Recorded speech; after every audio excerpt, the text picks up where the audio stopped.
Welcome to Spirits and Screams.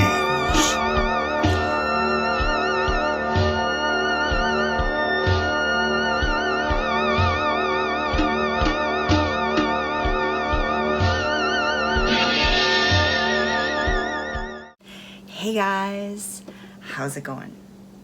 Welcome to Spirits and Screams. I'm your host Karen, and today on the video we're gonna do art update, and then I'm gonna get into the movie review portion of this video. I have been working on 85 things at the same time. I feel like I'm never gonna get to the end. I don't know what I've gotten myself into, but doing the website and doing the comic book, trying to upload videos, working a day job, all of that, I'm sure you guys can relate to that. I'm sure you can. Kudos to all the people that work a full-time job and jump on live streams every night, because you guys are awesome. I don't know how you get the energy, how you do it, but man, I couldn't do it. But I'm trying to keep up with what I'm doing anyway. So I don't know what I talked to you guys last time about. I was working on the die cut stickers for the horror comic book. I've got sticker sheets going on. I've got these really cool pin back buttons that are super fun. I'm really excited about those. They turned out really amazing. The company that I'm using to manufacture stuff is really awesome. And what else? The bookmarks I told you guys about. I've also got my Patreon set up now, so I've got cool, club card welcome notes and stuff like that that I created. Oh, also I got really cool custom, like my brand on stickers that were done by a small base business that I found on the internet, and I ordered from them, and the price was really, really good, and they're so phenomenal. Man, guys, I'm learning so much, and I'm going to give you some advice. If ever you're trying to do anything, just really try to Google it and look towards people that are doing the same kind of thing and learn from it, and teach yourself how to do stuff, because I've come a super long way in a short time with the amount of stuff I've learned. I highly recommend that you try that and that you do it, and don't give up, because you will eventually get there and make it happen. Let's get into this movie. So I'd forgotten about this movie. I didn't see it in the theater. I heard bad stuff. I put it out of my head, but then I remembered it, and I thought, you know what? I'm gonna check this one out. So I did, and I was pleasantly surprised, actually. I thought the movie was pretty good. Maybe not perfect, maybe not a blockbuster hit, maybe not for everyone, for everyone's kind of taste in horror kind of thing. Some people are calling it more of a thriller than a horror, but I liked it. And this one apparently was made before the pandemic, and it didn't get released. It was delayed, and Russell Crowe did The Pope's Exorcist, and that one kind of took top seat and was put out before that. And I reviewed that one too. If you want to check out my review of The Pope's Exorcist, you certainly can on my channel. And I didn't love that one. There were parts that I liked, parts that I didn't like. I didn't like all of the CGI and the way that they went with it. This one was much different to me, much darker and much more my kind of thing. And I wish they had put this one out first before The Pope's Exorcist, because I think a lot of people were tainted by that movie and Russell Crowe's performance compared to this one. But I really enjoyed this. So before we get into this, actually, I'm going to say right up front that this video will have no spoilers, so you can feel free to watch it comfortably and not have the movie ruined if you haven't seen it yet. I welcome everybody's comments in the comments below too about it, if you have seen it, if you haven't seen it. But I'm not going to get into spoilers. We're going to keep it spoiler free, because I expect a lot of you probably haven't seen this one yet. So yeah, let's get into what it's all about. The Exorcism from 2024 is a supernatural horror film directed by Joshua John Miller and starring Russell Crowe. A troubled actor begins to unravel while shooting a horror film. His estranged daughter wonders if he's slipping back into his past addictions, or if there's something more sinister at play. Okay, this one's directed by Joshua John Miller, who I didn't realize was the creepy little vampire kid in Near Dark. I love that movie so much. That's a super go-to for me. And he's a great character. He really sticks in your head. He was really good at that role. And he's also son of the late great Jason Miller, star of The Exorcist from 1978 and The Exorcist 3. Yeah, and half brother to Jason Patrick. You know, all these things that I did not know when I was researching and getting into The Exorcist for the first time. So much of all these weird connections and stuff. It's pretty cool. I love that he did this. He wrote this story, I guess, quite a while ago, and it's loosely based on his real life. You know, his experience with his dad actually filming The Exorcist and going through all of that stuff. Okay, so this film, they changed the name of The Exorcist to the Georgetown Project. And it's obviously, this movie's got a much bigger budget, like a big budget, to be able to do the stuff they do. So it's pretty good cinematically, I think. Very dark, but I think it kind of works. And the beginning shot is really, really cool. That's what kind of captivated me and drew me in. They show this massive warehouse where they have the stage set. The house is recreated and built inside of this studio. But it's like a dollhouse, but a life-size dollhouse with floors and layers with an open front. And they show the original actor that's to play the Exorcist going through, kind of rehearsing his lines by himself. It's very dark, and he's walking up the flight of stairs. They have Reagan's room, you know, recreated. Pretty cool. I can't wait to see if Baron Vaughn, my friend, reviews this one, because I would love to see the parts and things that he picks out that are not the same as the original movie, that kind of thing. That'd be really fun. I didn't notice everything, but I will definitely want to watch this one again to see all of that, because I find that fascinating. But anyways, the actor's walking up the steps and rehearsing his lines, basically. And then, you know, you get this foreboding feeling and something happens. That actor doesn't do the role. They have to find a new actor for the part. The tension's already building because there's, you know, delays and stuff.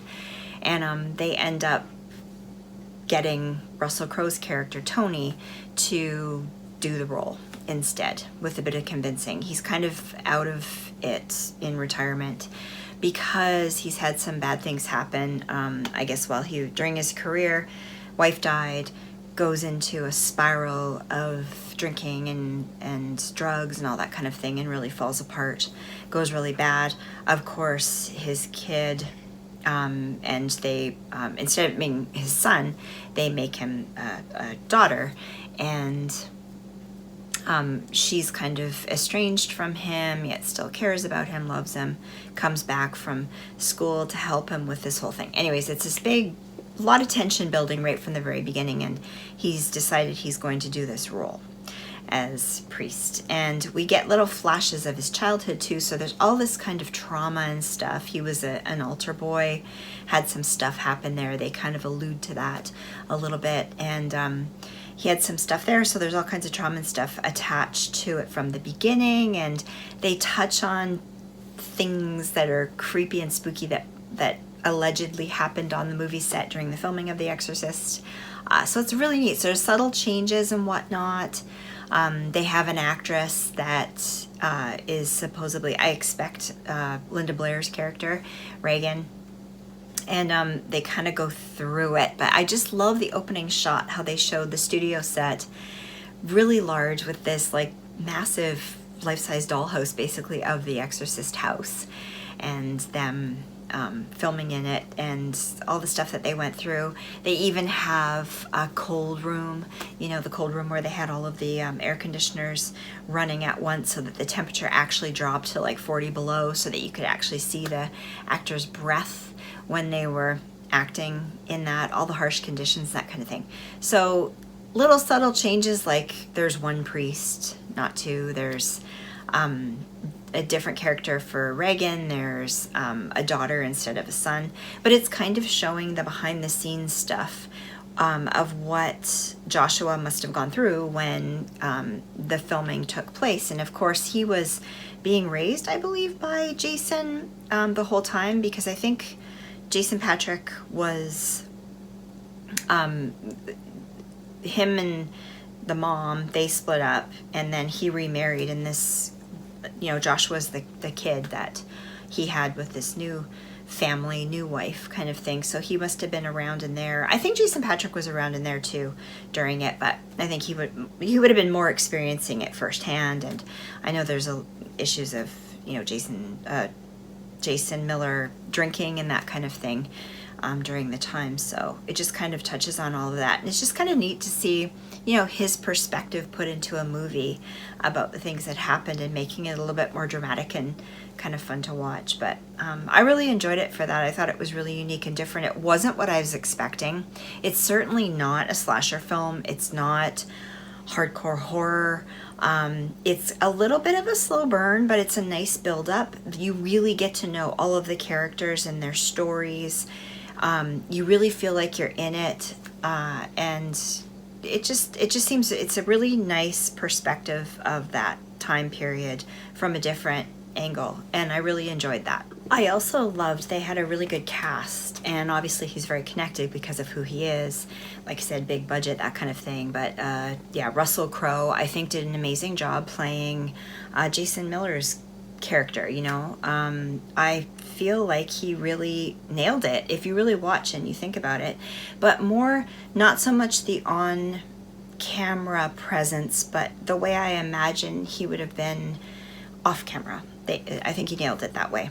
And it's very realistic, very realistic. Like, there's also Ryan Simpkins, Chloe Bailey, David Hyde Pierce was really good in this. He plays sort of the priest that is advising them, the actual real life priest that's advising them on the film.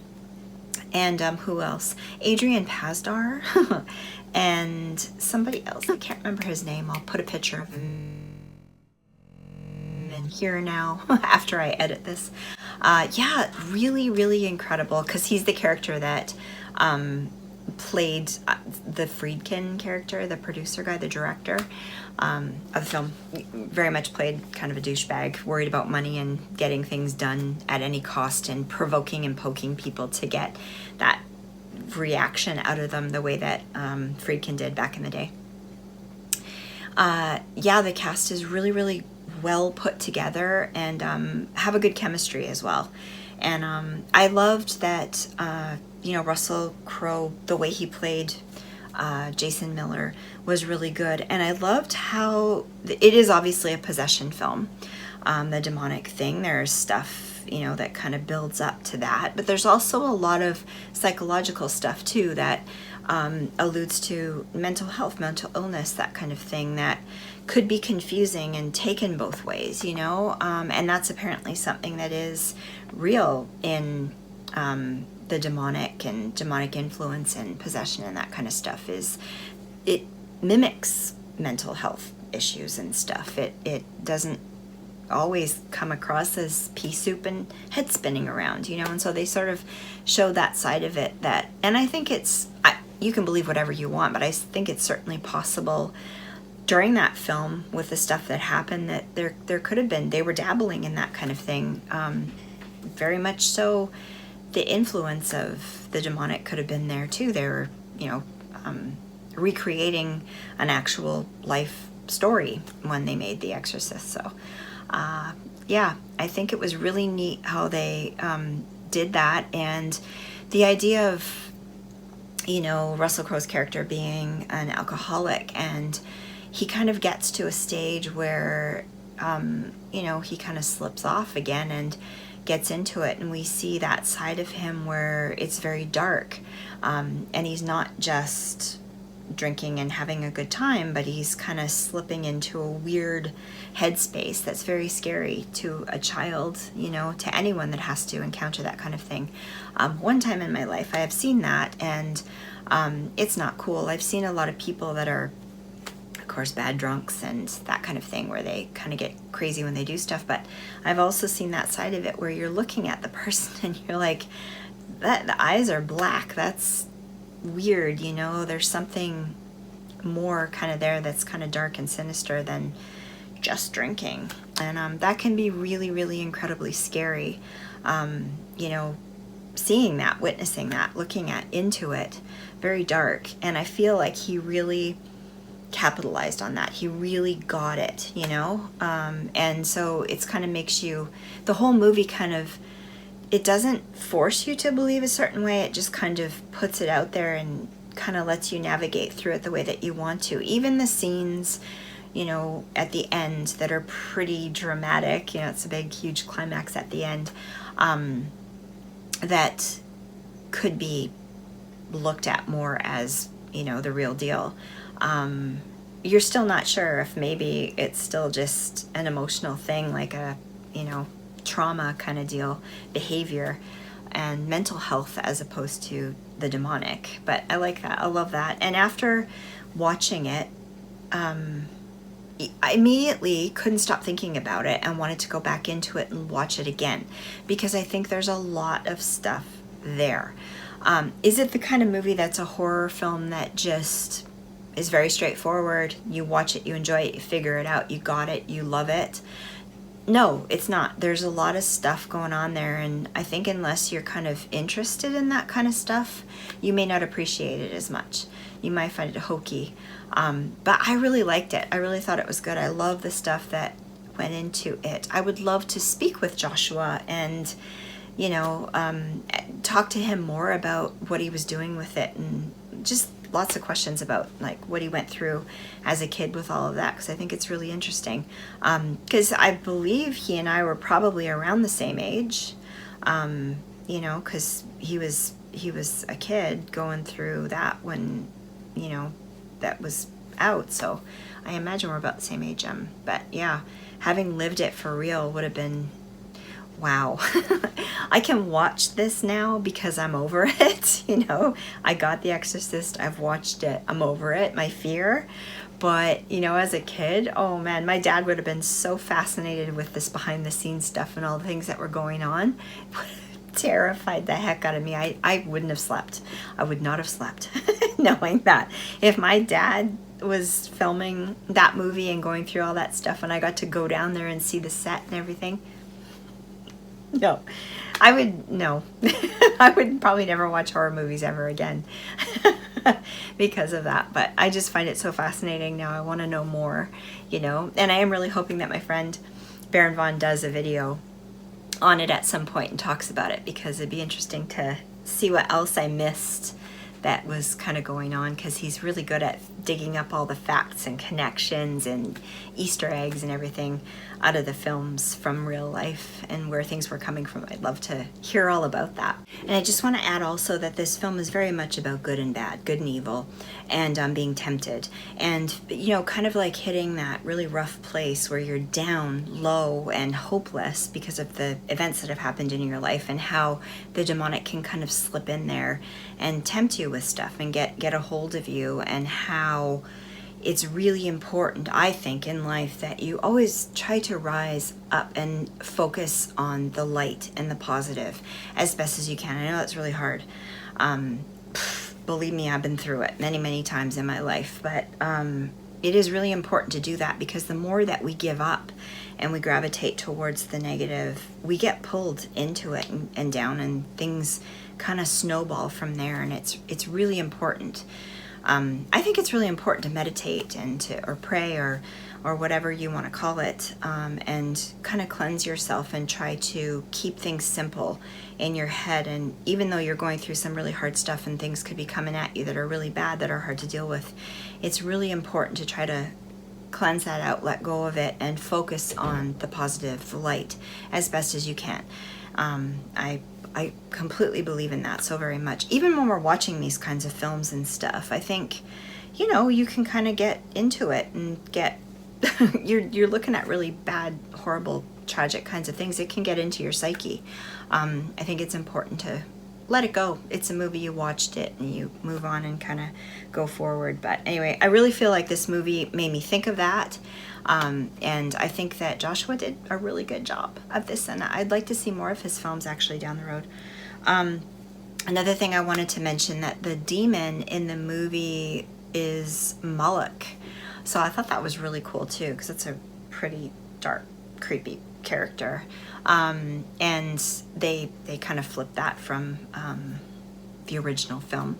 But I thought that was really interesting, really creepy. Overall, loved it.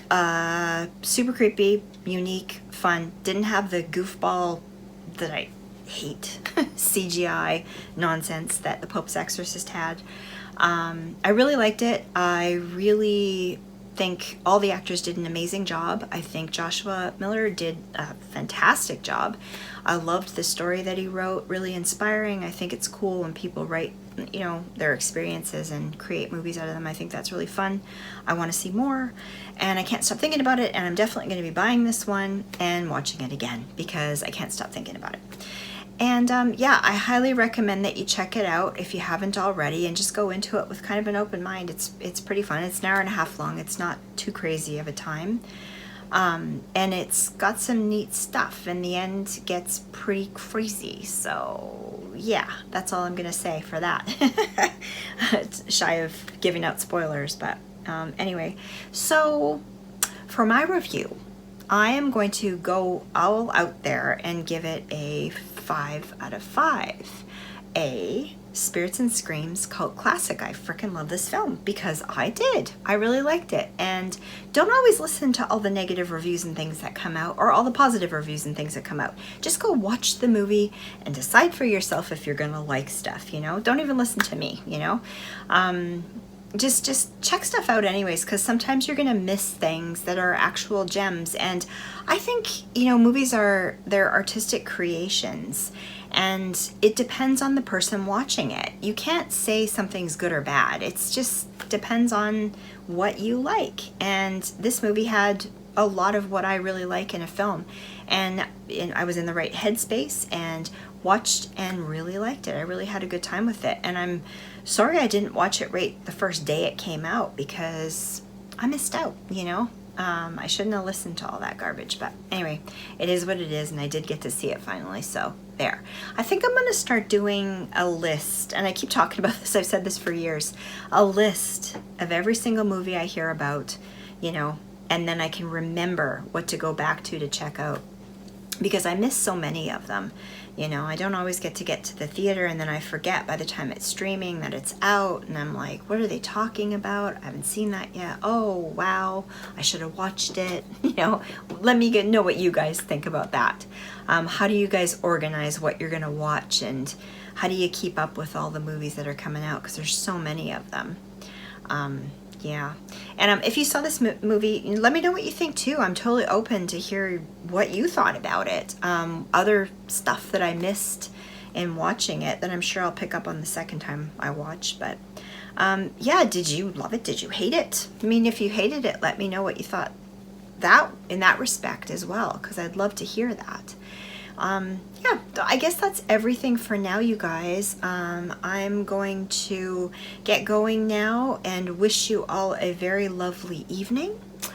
And I will have another video review coming very soon. So stay tuned to the website and all that. Even go to the website now and subscribe to the newsletter. I'm going to be putting out a newsletter once a week. It's going to be really fun. You can keep track of all the stuff I'm doing. Go join my Patreon. I'm just getting that going, but go join it. I've got a few posts there already. I'm going to be posting there regularly. We're going to be doing watch parties and stuff like that. You can even join Patreon for free. You can be a free member and you get to see some of the free posts, and that's cool too. It's just a way of supporting me and keeping connected with me and all the stuff that I'm doing, because I'm doing a lot more now than I was before with just the movie reviews. So if you want to keep on top of all of that and hang out, that would be really cool, because I'd love for that. Really, really would. So check out all those things. I'll have everything linked in the description box below for you. Yeah, and I just hope you guys are really well. Have a great rest of your evening, and we will see you again real soon. Bye, guys.